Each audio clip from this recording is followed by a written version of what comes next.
Hey, thanks again for coming around to experience some more spooky and haunting games with me. You know, I love classic survival horror.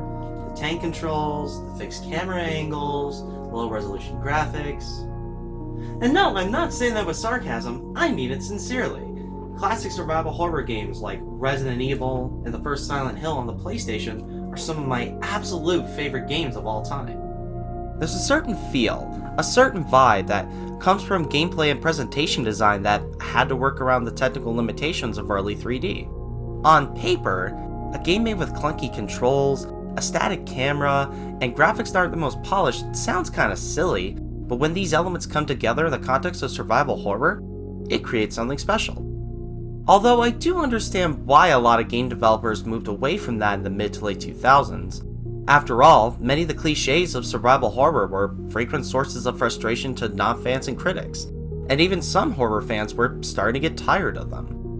While I am glad that horror has diversified and evolved the way it has in the last couple decades in gaming, there's always that part of me that craves for old school survival horror.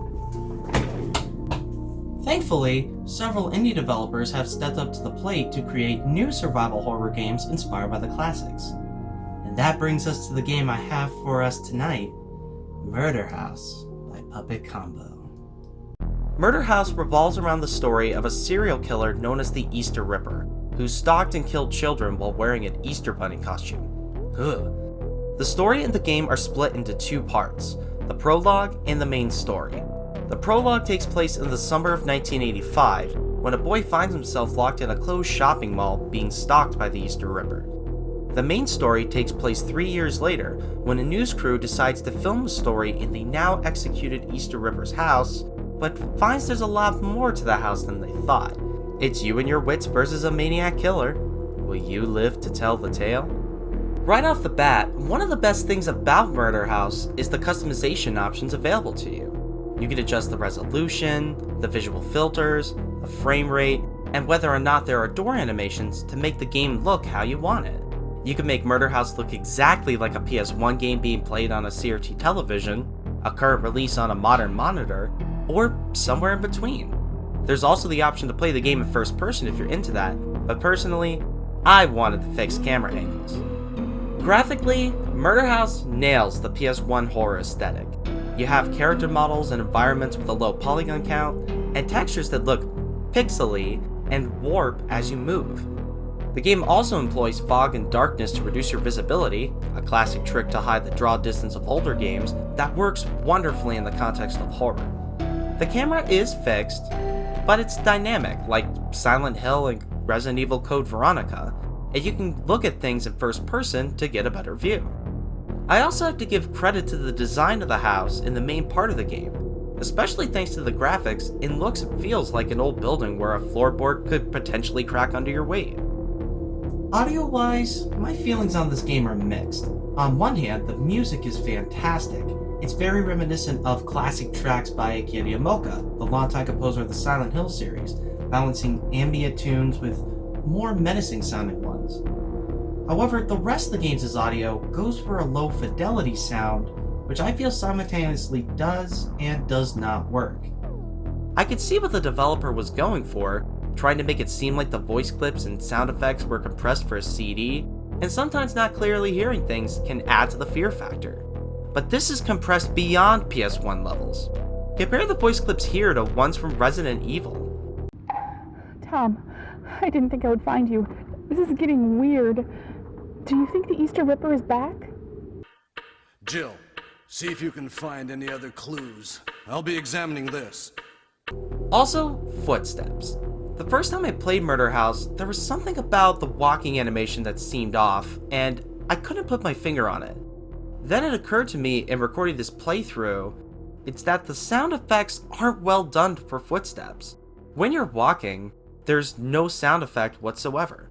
When you run, the game plays a generic sound clip that doesn't line up with your steps at all.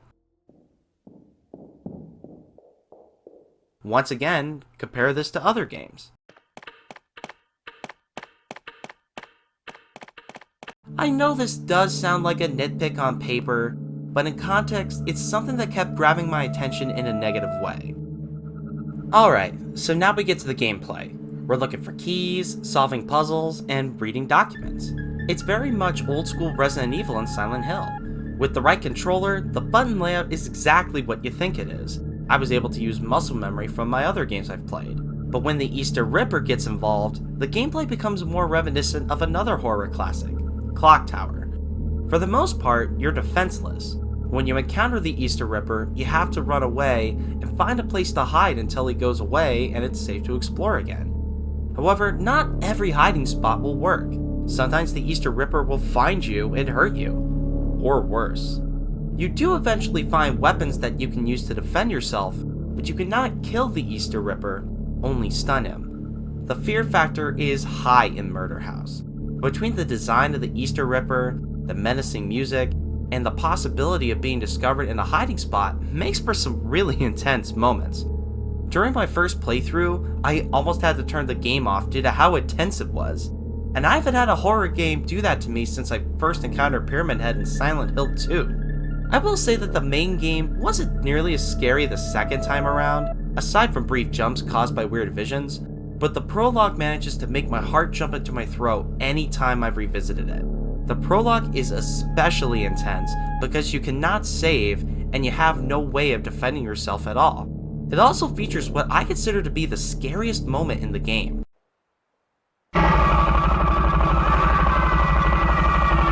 I love the split screen showing the Easter Ripper coming towards you, where you are, and where the door you can hide in is, all simultaneously. I wish there were more moments like this throughout the game. Not only was it intense, but it also gave Murderhouse something unique visually.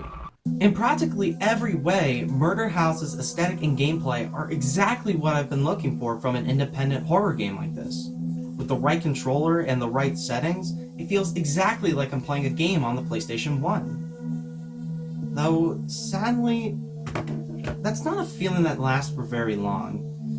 You see, Murderhouse is short, even by survival horror standards. And I'm not talking like, a 10-hour game is not worth $60 short. No.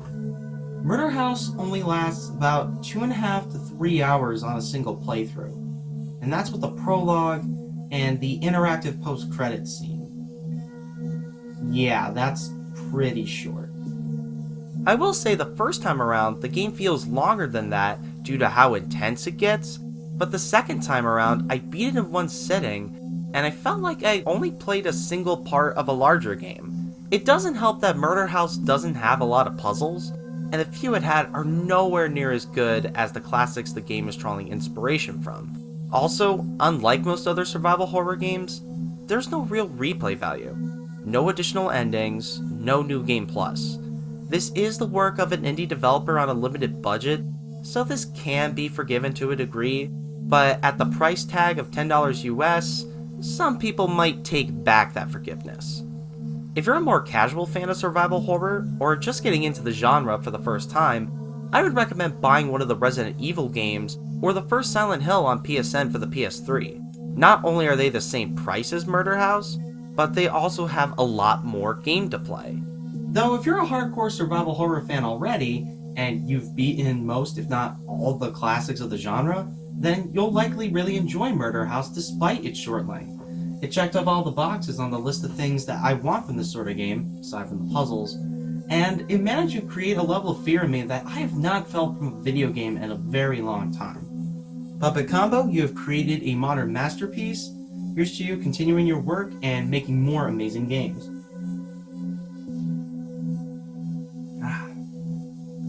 Well, this has been Ms. Ghoulie saying thank you very much for indulging in another scary game with me. And remember, the spooky stuff ain't just for Halloween. I'll see you next time.